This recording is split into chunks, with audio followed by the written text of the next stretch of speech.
Hey guys, I wanted to do a quick review for a release I was super hyped for, and that's Maniac. Just recently put out on this 3-disc edition from Blue Underground. Now, the Blue Underground has released this movie twice on Blu-ray. I have the original Blu-ray, and then they released a 30th anniversary Blu-ray. The transfers on those were really similar. Um, and this is touted as a 4K new restoration. And I will say, I'll get the picture quality out of the way right now. The picture quality is better than my old Blu-ray of it. It's not crystal clear though, and I think that's maybe what I was expecting a little bit, was like a really crystal clear picture. There's still a lot of grain in this, but it does look good. I mean, there's some scenes like the beginning beach scene that's always been plagued with really thick grain and darker than it should be. It looked pretty good on this transfer here. There was a lot of standout scenes, like when the Maniac, or Joe Spinell's kind of trapping that girl in the bathroom, looked really good on Blu-ray, or this transfer here. There was a lot of scene in the Tom Savini scene where he gets his head blown up.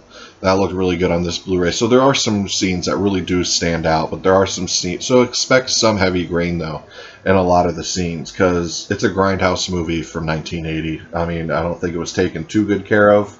But yeah, this is the best you'll probably ever see the film, unless they release like a 4K Blu-ray and remaster everything. But I doubt it, because this is already the third release of this movie on Blu-ray alone.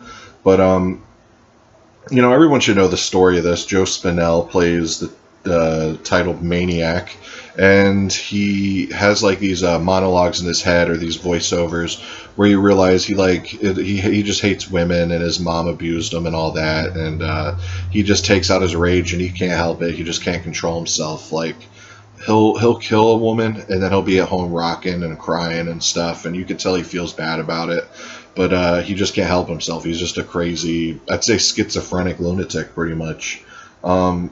And that's pretty much the general plot of it. Like, the first 45 minutes is just him going around New York City killing women. And then he ends up meeting this photographer lady, and they end up kind of dating. But he just can't control himself, and he just keeps on killing. That's the general plot. There's not a whole lot more to it. But it's really entertaining. It's one of those movies, in my opinion, where you almost want it to go on longer. Like, me personally, I want more of it, and I wish they would have done like a Maniac 2. I know there's some foreign one or whatever, but I don't bother. I wish it was like a Joe Spinell Maniac 2.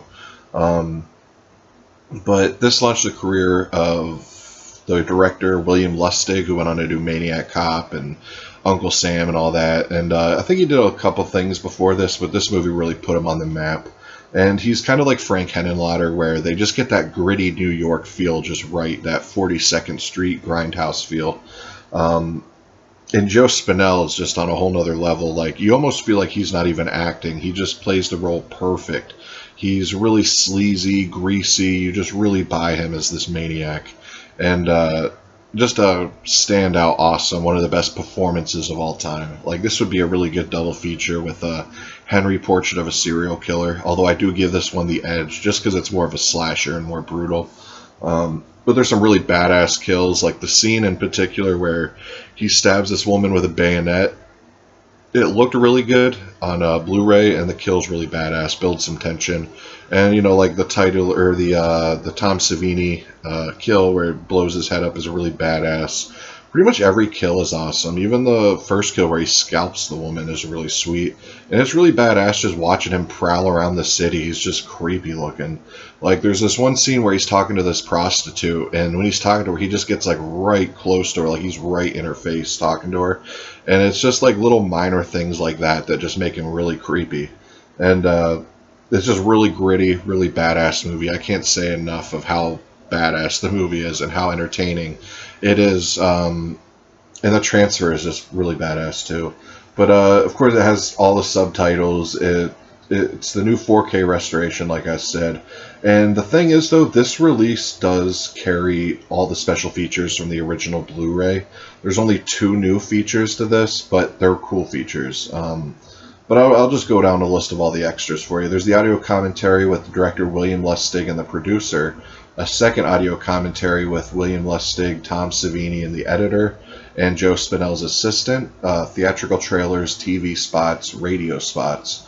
And disc 2 has this is a new feature, new Maniac outtakes, and a brand new returning to the scene of the crime with William Lustig, where it's kind of like a Horror's Hallowed Ground thing with William Lustig. Anna and the Killer, interview with star Carolyn Monroe, who plays a photographer that ends up dating Joe Spinell in this. The Death Dealer, interview with special effects artist Tom Savini.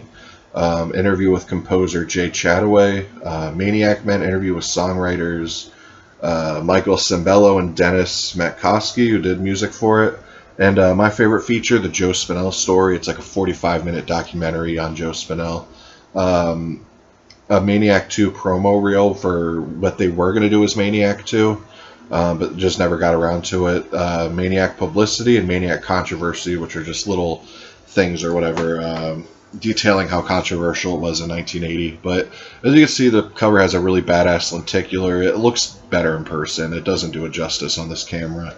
But I'll just show you the inside of it real quick, just so you get the full picture of it. And they add this alternative artwork for the underside, which is really cool. Dig that artwork a lot.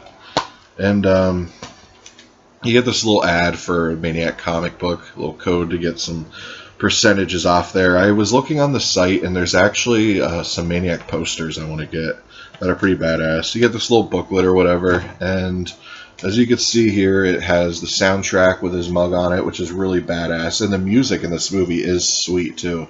So I will be putting that soundtrack on too, but you know, 2 Blu-rays. And I think this had gotten delayed. It was supposed to be released, but they delayed it because the features were supposed to be on a DVD, so it's going to be a Blu-ray, DVD, CD, but they postponed it and decided to put all the features on a Blu-ray, so that's good. So this is the definitive version. To me, it was worth the $30 just because it's in my top 5 films of all time. I love the film. But if you're just a casual viewer and just kind of dig the movie and you have the original Blu-ray, I mean, you're probably good just keeping the original Blu-ray because, like I said, it's never going to look crystal clear. And it was a step above my old Blu-ray, but it wasn't a mind-blowing step above. But I'm still satisfied with the purchase. Love the movie. Packaging's awesome. It looks good on the shelf. And just glad to have it. And I hear the zombie transfer is even better than this, so I definitely will be picking up that zombie